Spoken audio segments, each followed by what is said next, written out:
Thousands of people under siege in the Sudanese army's last holdout in the western Darfur region are running out of food and coming under constant artillery and drone barrages, while those who flee risk cholera and violent attacks. Meanwhile, the Norwegian Refugee Council has expressed concern that cholera is spreading rapidly in North Darfur and the transmission rate is increasing. Over the last 3 months, about 300,000 people fled the war to Tawila, propelling the small town into a full-scale humanitarian crisis. To talk to us further on this, we're joined now on the line by Mathilde, the Advocacy Manager for the Norwegian Refugee Council in Sudan. Mathilde, thank you for joining us. How are you this Tuesday? Thank you for having me. We appreciate you making time. Please paint a picture for us in terms of what the situation is like on the ground in North Darfur. It's absolutely catastrophic. As you just mentioned, people have fled horror, a year of starvation, bombing. They risked their lives, on their way to safety. And now they arrive in this town of Tawila, where there is very little assistance compared to the needs. And they're faced with one of the most important and spiraling cholera crisis. Just last week in those camps, 1,500 new cases of cholera.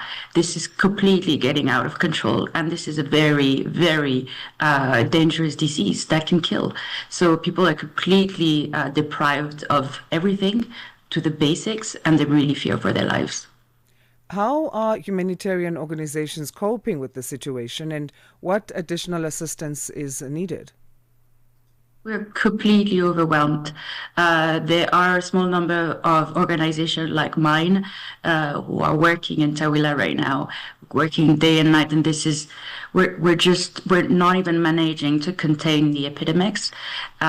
Just an example, for example, you need 15,800 latrines, toilets, to reach the basic standard. And the basic standard is one latrine being shared by 20 people. This is how bad the gaps are.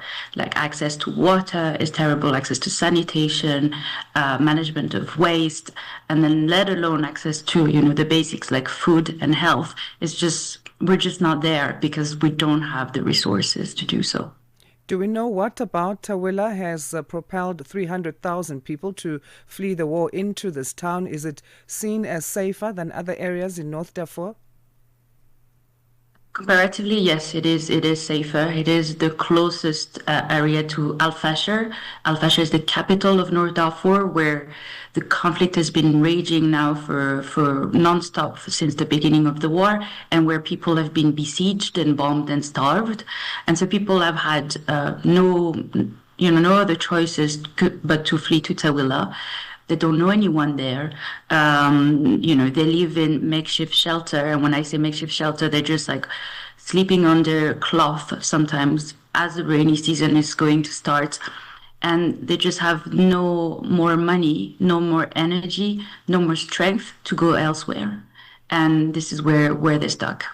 As the Norwegian Refugee Council, what kind of assistance are you able to offer at this stage on food as well as the cholera outbreak? Helping in the management of the camp. There's 250,000 people who are in these camps, and we are coordinating all the services there. We're helping with distributing cash, quite a lot of cash that we're trying to distribute to people so that they can buy the basics. But the prices in the market are getting completely unaffordable. And so for people to even buy something is really a struggle. And especially where they're not even managing to find what is the most important for cholera, which is aquatab, the purifying tablets for the water, is just missing. You just can't buy it anywhere right now in Darfur. And we're also helping children to, recover from the terrible ordeal that they've been through. We're opening, schools and trying to give them a little bit of normalcy as they live a complete different and terrifying reality right now. As you speak of collaborations, and how big of a part will research play in terms of your own research as the Norwegian Refugee Council and in collaborating with other humanitarian bodies in getting especially the right figures so that you can get the right amount of aid needed? extremely difficult, to get any figures right in Darfur for many reasons. Just, talk about the cholera, for example. We don't even know the actual number. My teams on the ground estimate that just since the beginning of July, this place of Tawila has had 4,500 cases. There might be way more. Some people never reach, the centers of cholera treatment. They just die. And these cases are unreported. There's a lot of stigma as well. People are scared to report that they're sick. It's everything is underreported in Sudan. The number of deaths, the number of people displaced, the people who are quietly, silently dying of hunger. What the world needs to know is that you don't need the perfect figure because the numbers are terrible. We're talking about the largest displacement crisis in the world.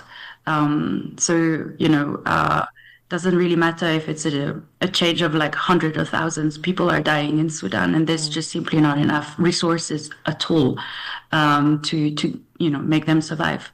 Mathilde, thanks again for shedding more light on this matter. We appreciate your time. Thank you.